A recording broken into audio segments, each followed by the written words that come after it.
Hey everyone, rather than do a written devlog, I thought I'd do a let's play instead.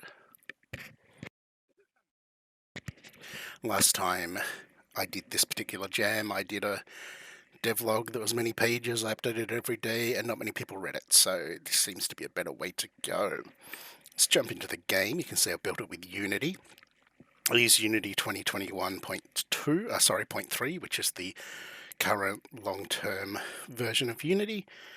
And I used the universal render pipeline, which was one of my learning points for this jam. I always like to learn new things when I do a game jam, and I've never had good luck with the universal render pipeline, so I thought I'd use that for my graphics pipeline this time round. My opening screen here ended up being pretty basic. I just rendered out some of the mech parts because I just didn't have time to really do a lot of polish on this one, and we've just got a quick press B to begin. If we press B, we go into these text sections. Now these were supposed to be comics with voiceovers, but I just didn't have time to do that work. I wrote the basic story outline on the first day because I thought for once I'll concentrate on story. Normally I start off by getting some mechanics down. And one of my friends who is a writer offered to give me a bit of help, so she ended up doing most of the actual script for the game with my input, and we did a couple of different generations there. So I did end up with a collaborator on this one. Now, if we jump into the game itself, you can see I used a very basic style. Basic doesn't mean easy, of course. It takes it takes a bit of effort to get these together. I did use, particularly for this level, quite a few off-the-shelf assets, or these buildings from an asset pack, and I just adjusted them to be sort of black and white and put the shader I'm using onto them. Same with the kaiju. These are from a company called Protofactor, and I just changed out the shader to the same shader, which is called Omni Shade, and I used Omni Shade Mobile. So these are very light shaders. So as you can see, they give you quite a nice look, and they give you that kind of toon anime-ish kind of thing. They've got some ramp blending and stuff on them. So I would highly recommend the Omni Shade mobile shader if you want to get a look of any kind of sort of, you know, anime or toon look in a very cheap format for a mobile game, or to do something like this where you just want decent performance. My Easter eggs are pretty basic. I just put in these little boxes where you can shoot them and get some trivia about the game. So this one's just telling you about drop bears, which are one of Australia's most dangerous creatures. These rocks I made just a bunch of variant rubble, and sort of scattered them around, turned them into big objects to save on performance. The kaiju have a very basic AI, and this is something that I also wanted to do in this game. This is all real-world scale, so the mech that you're piloting is about 93 meters tall in scale. You know, the buildings are anything up to 200-300 meters tall, and these kaiju are, I think, about 60 meters. And that actually caused a bunch of issues with the navigation mesh. I had a lot of problems getting the AI to move properly. I had to do some things that you should not do, but it worked out fine in the end. Big collider there that just triggers this nest detection thing that pops up the rest of your UI. It tells you there how many kaiju are left on the map and that there's a nest to destroy. And so if we come over to the nest here, we can pop it out. You see the sword there, it does actually pop out, so he doesn't have his sword, and as you attack, the sword does actually pop out there. It doesn't just, like, appear, it's actually animated all the way out and animated all the way back in again. You see that guy's doing a bunch of damage to us, and we can shoot him. There's a bit of inverse kinematics on the right arm that I used plugin called Final IK for, which does a whole lot more than that, but I just used it to do kinematics on the arm. And all that does is makes that arm aim at the middle of the screen, basically, when you hold down the right mouse button to aim. The idea here is that there would be these little cutscenes at the end of the levels that would lead into the comics. So I just, you know, I put in a hint of that. Every level does have a little sort of end sequence there. So press B to go on, and again, this would be a comic. And there would probably be another couple of levels in between this and the next level, if there were more time. I had not really intended to do that in the game jam, though. This is kind of looking forward to the future. I only really intended to have 2 or 3 levels, and I ended up with 3. So this tells the story of the next part of the game, where we've found part of our boyfriend's mech, and we're going off to look for it instead of following our mission. There would also be a nuclear bomb attached to the back. There's supposed to be. I just didn't get around to making it. And this guy here, so this is the kaiju that killed your boyfriend, so you're very angry. You want to get revenge for your boyfriend. It's pretty janky. Fully admit that he is not very good. I don't know why he's not moving toward the player. He does actually have a move behavior, but I think, again, just nav mesh issues. Something in one of the last couple of builds must have broken, because he was moving at some point during development, but he never moved particularly well. Now, the nests on this level, I made them slightly weaker, just because you've got the big boy as well, and they don't spawn as fast as the previous level.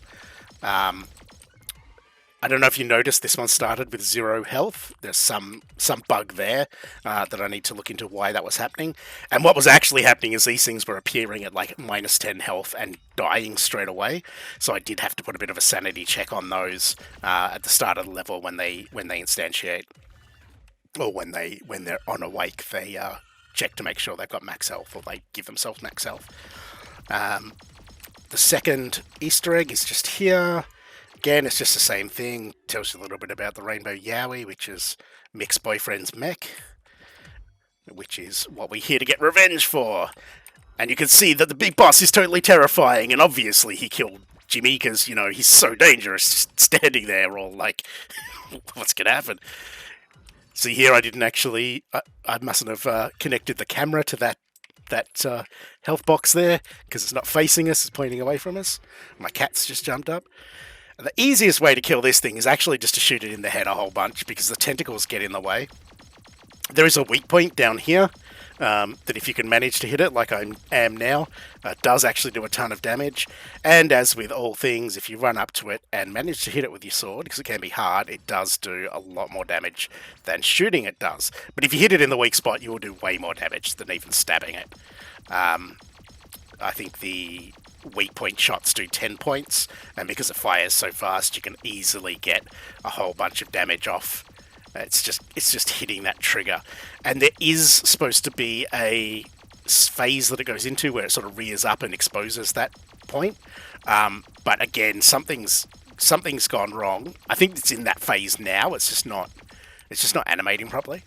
So unfortunately, this fight sucks a bit.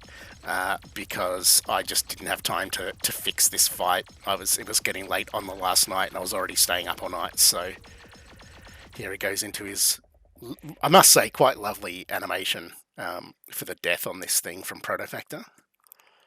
He slams his tentacles down there. I was worried, because you can theoretically take damage there still. I didn't actually get rid of the colliders, but I don't know what would actually happen if you died there. I think you would still win. And so here we've got another one of these little cutscenes. You can see there on the score that it didn't actually knock him off, like it says that he's still alive, but he's not. But yeah, another one of these little cutscenes. So this is Jimmy's torso, which your character is supposed to pick up and wear for the rest of the game. If we go into the next scene, we get our comic book, and at this point, Mick is starting to, you know, earlier on he sort of had some survivor's guilt, and he's been angry at Jimmy for dying, for saving his life at the start, and now he's kind of, you know, getting to the bit where he's like, oh, you know, I can't really blame you. Then we go to the last level, and this is just a survive for 120 seconds kind of deal. You can literally just run around and not take any damage in this. It's not hard, but I made the land crabs in this one spawn quite fast, and I also put in these acid clouds that will do you some damage every 2 seconds or something. The last of the boxes is here, and that one just tells you that I was supposed to have comic sections and voice acting, but, you know, game dev is game dev. Now, something you might not have noticed in this game is the ground is always flat. And this level's the only time, I think, where you can actually go on top of anything. You can go up on this little one here. And I kind of wish that I'd actually kept that as a strict rule and made the colliders on that thing taller so that you couldn't actually walk on top of it. But that was just something I thought, between wanting to keep doing the AI fairly simple and wanting to have the anime style, I think having the ground flat really helps it keep that comic book look. Because the comic books tend to draw everything fairly flat. You can see here most of these things are just missing, like they don't do a ton of damage. I kept changing the sizes on the colliders on their claws and stuff like that, but again, just not having enough time to work everything out. And it's the same reason they explode when they die. I did want to have corpses, but that was just, a level of technology that was annoying me. It wasn't working out the way I wanted, so I just, left it till the end and didn't have time. Overall, I mean, I think the 3 levels worked out pretty well. I got the game I wanted, and I did tell the story that I wanted to tell, even though I didn't get to tell it quite the way I wanted to. You can see that gun there, the inverse kinematics. As you pull the gun up, it will actually aim and follow the cursor, even if your torso is not keeping up. And then our bomb explodes.